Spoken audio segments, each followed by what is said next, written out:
or anything I wanted to because I was messing with someone else's account, not my own. Yeah. Half the time I had to be a woman, I believe, because they'd be collecting from some woman, so I had to do a female voice, which I don't even do, but I fooled them. What do they know what American women sound like?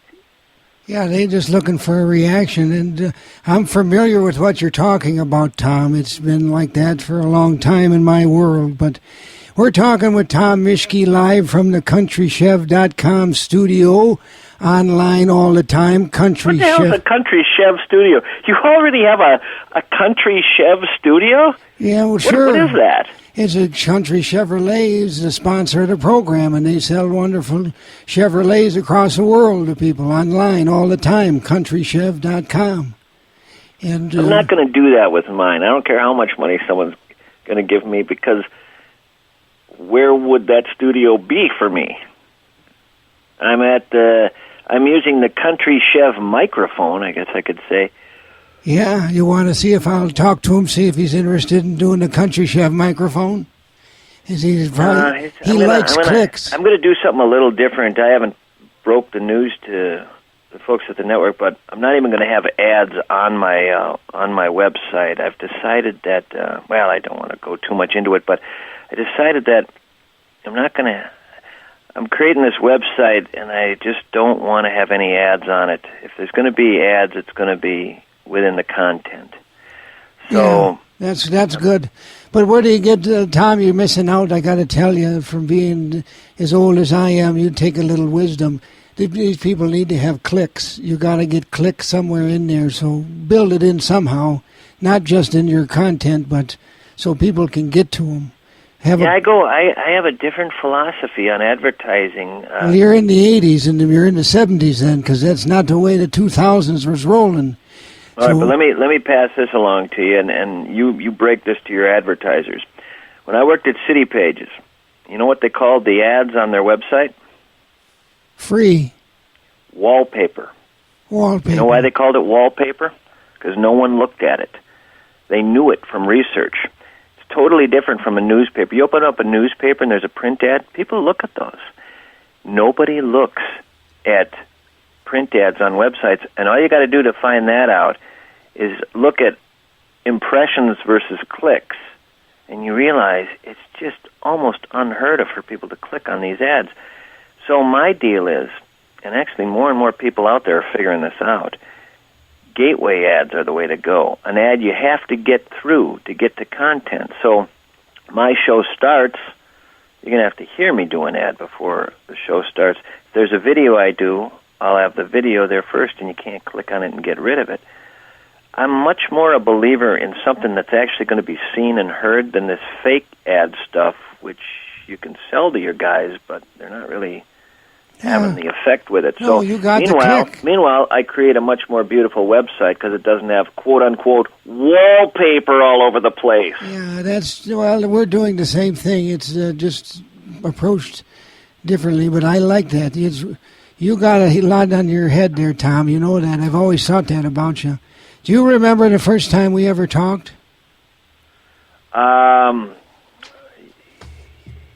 No. You kind of do? You kind of paused there like you might have remembered. Well, I was going to say something that was intended to be funny, and their internal editor said that's not going to be, so I let it go. Oh, okay. Well, I got to bring in the rest of the guys here for the second part because they're the ones that really started me in all of this, and that's my grandson, the Dutchman. You worked with him at KSTP, I think. Yeah, well, I was always a little puzzled by what the hell Jimmy was doing at KSTP. I mean, at one point I thought, what am I doing now, washing cars? I mean, well, what the hell was the deal there? He just seemed to be moving around, and it was sort of like find something for Jimmy to do. I never understood the gig over there for him. Well, that's me, Tom. How are you? Good. I was a gopher I worked in the shop, which is a gopher for the Hubbard family. But I mean, a gopher doesn't sell ads, and at one point they had you selling ads, and I thought, what's he going to be next, GM? Hey, what were you doing there? I was doing my thing, I guess. I don't know. I learned a ton. Ad sales, that's a regular job. There are people who make their livings, raise families on ad sales.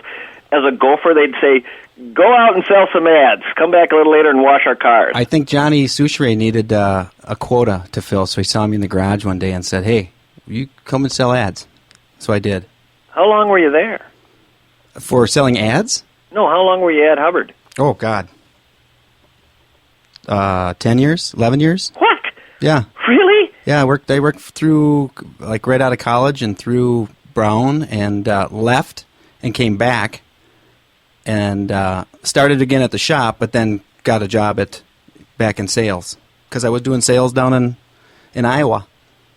Actually, I take that back. First, I came back and I went to Zone 105, and it was just a mess over there. So then I went back to KSTP, and then I had no idea you were there that long.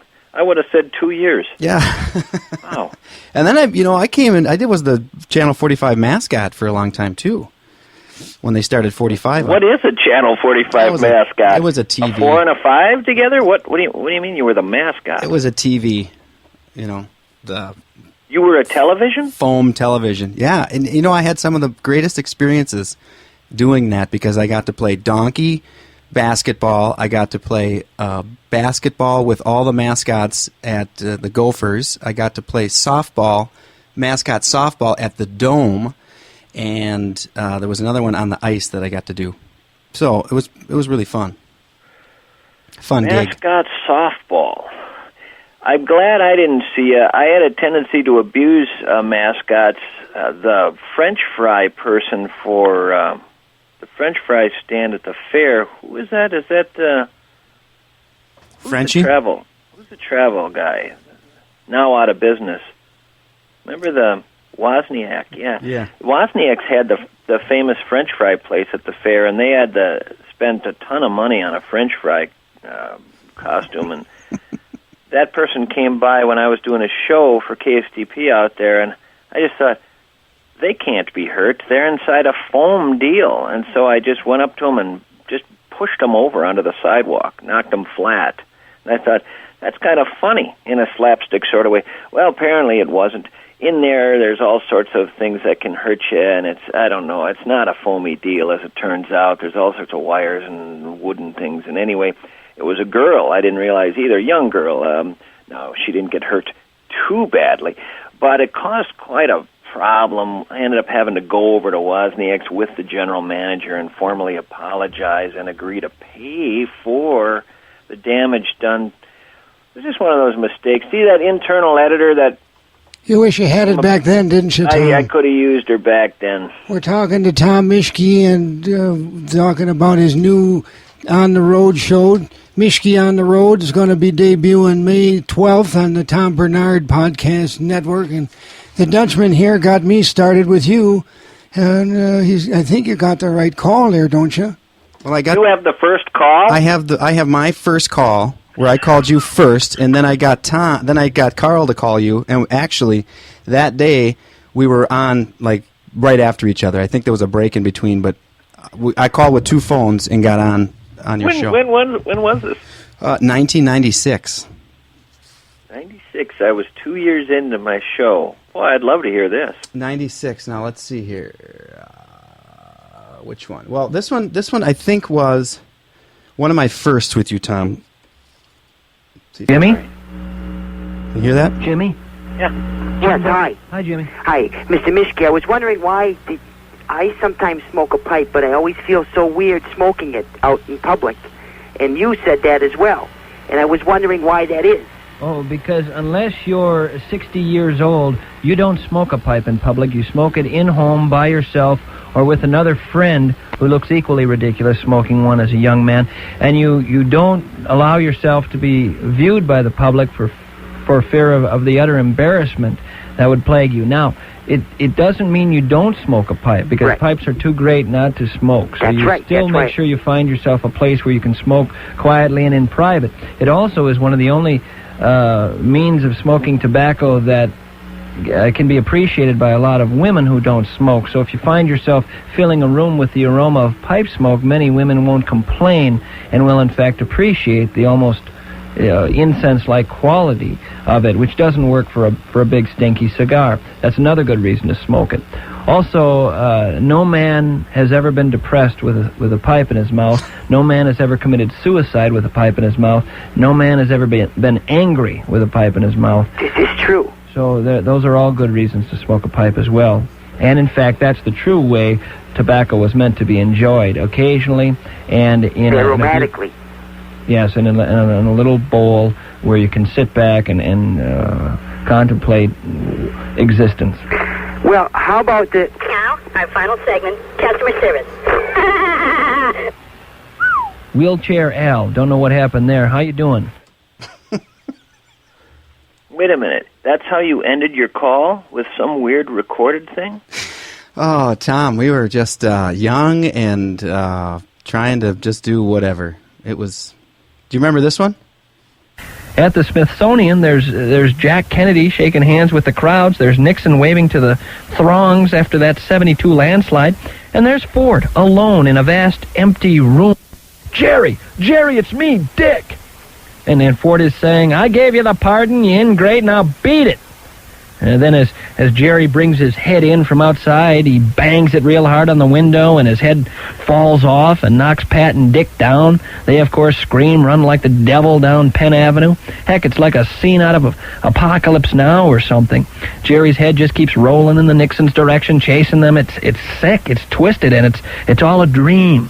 This was, in fact, a recurring dream of Pat Nixon after she and her husband left the White House, reported today in McCall's magazine. The story just out in McCall's today. Odd as the day is long, no? Mischke broadcast. This is the crusher. I want to talk with Mischke. This is the bone crusher. Well, hello, Bone Crusher. I want to talk with Mischke about the wrestling in today's society. I want to talk with Mischke. Well, I definitely... Tell him that the bone crusher's on the line. All right, hold on, please, Bone Crusher. You're on with Mischke. Hello. This is the bone crusher, and I want to talk with Mischke about society and the woos and the woes. Okay, hold on, please. I'll get him. Hello, this is Mischke. Mr. Mischke, this is the bone crusher. I want to talk to you about society. Very good, Bone Crusher. What of it? Well, I don't think we should be tipping as much as we are at the restaurants. A lot of people tip, and it's not the way it should be. How would you have it? This is Bone Crusher Smith. Uh-huh. How would you have it in your perfect world, Bone Crusher?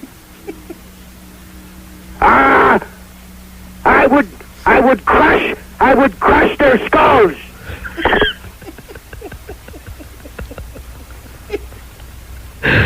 Of course you would. Do you remember that one, Tom? I don't. I don't remember things. So many things happened over the years, and for me, listening to that, it's like I'm listening to it for the first time, and it was quite delightful. Yeah, it's a little bizarre. Those are the kinds of things we started with, and then I got Carl to call and come up with things, and then you kind of took a liking to him a little bit. And we talked to him in depth. There was one, do you remember talking to him about the medallion? Looking for the medallion? The Winter Carnival? Vaguely remember that. Yeah, play that one. Get me on there. Hi, Carl. Hi, talk to Mr. Mischke if I could. You'd like to be on the air? Yeah. Hang on. If you get time. Sure. Yeah, he has time. Just a minute, please. Okay. Holy smokes. Hi, Carl. You're on with Mischke. Hi. Hi. Mr. Mischke, it's Yes. Carl Franklin. Well, Carl Franklin, welcome to the program. How are you? What? I had a question about the Winter Carnival. Do you know anything about it? Well, I do, as a matter of fact. It's been around for a couple of years now and seems to attract a handful of folks to... God, I've been going for a couple of years now. probably since the beginning. For a long time. Yeah, okay. But I wanted to know, is it starting this week? Well, it when is. Does it start? And Son of a when gun. is the medallion? When are they bringing the medallion out? Well, Carl, they've already gone and hid that darn medallion, and the clues are in the paper. Do you get the paper? Well, yeah, right. Clues should be in there. And that's when it comes, is when they're in the paper then, huh? Right. First they hide that little baby, and then once they hide it, they start giving people clues. Now, the first clue is it's on the planet. And the second clue usually is it's in this hemisphere. And the third clue narrows it down to the state of Minnesota, and you go on and on and on from there until finally they at least isolate a quadrant of the city. Okay. It's